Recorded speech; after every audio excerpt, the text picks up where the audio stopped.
Hi, welcome back to WAC. Today, I will give my full opinion on the Elite AIP Submarine, look over the stats, and determine whether or not it is worth going for. Discord, Patreon, link for new players, it is all in the description below. Now let's get to the video. Originally, I thought this unit was going to be utterly worthless, but after playing with this sneaky sub, I've realized it has an important role to fill. Once I make my Season 9 tier list video, I'll have to place it higher for sure. As most people know, this is basically just the coastal version of the attack submarine, making it the single best unit for coastal defense. Sure, destroyers and elite frigates are a good counter, but no matter what, you will not know what your enemy has until you face them head on, or spy on them in the late game. If you are wanting to kill attack subs in shallow waters, melt cruisers and frigates like butter, and overpower corvettes, this is a tool you will need.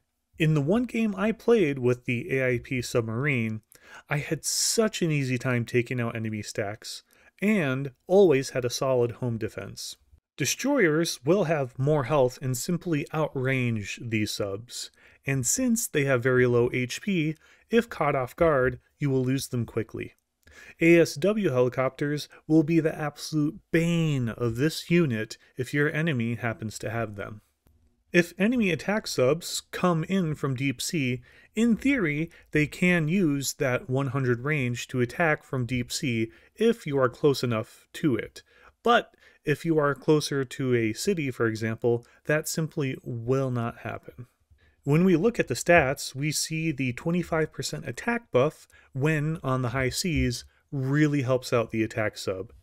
The attack sub will simply be a better way to cut off major parts of the Atlantic or Pacific Oceans, and will do a better job at safely killing enemy ships.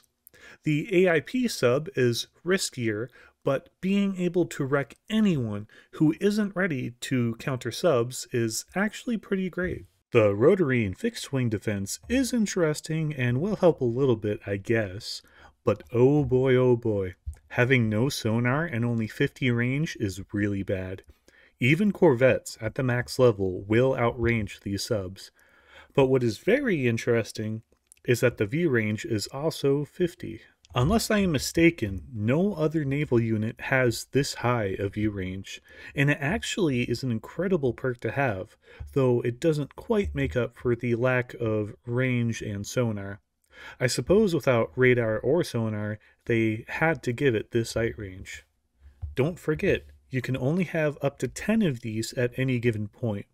So if you had one defending each coastal city, maybe have them on a few choke points like the Panama Canal, you will run out of them rather quickly.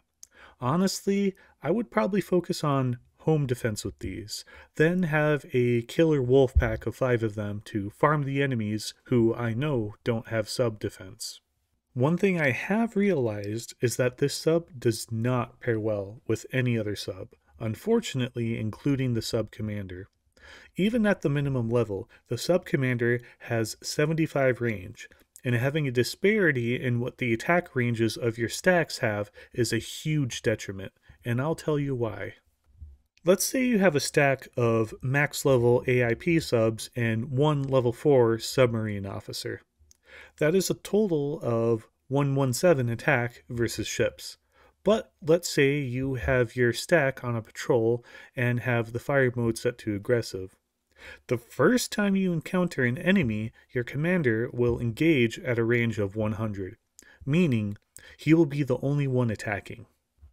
Your attack goes from 117 down to 18.2, and if your enemy also has a range of 100, then they will be able to hit you back with full force.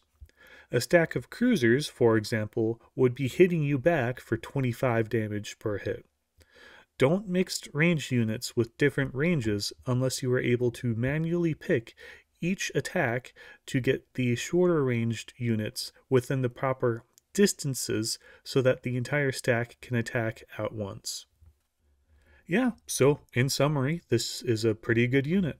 But with how low the HP is, if your enemy has a counter, you will be having a bad time. Look forward to my future Elite Unit videos, as I have a few more to go through, and I will also be making a new Season 9 tier list. Thank you so much for sticking till the end, and if you're watching this, only about a quarter of my viewers stay around till this part of the video, so honestly, thank you. I will be putting up some Let's Plays at some point in the near future, so look forward to that. See ya.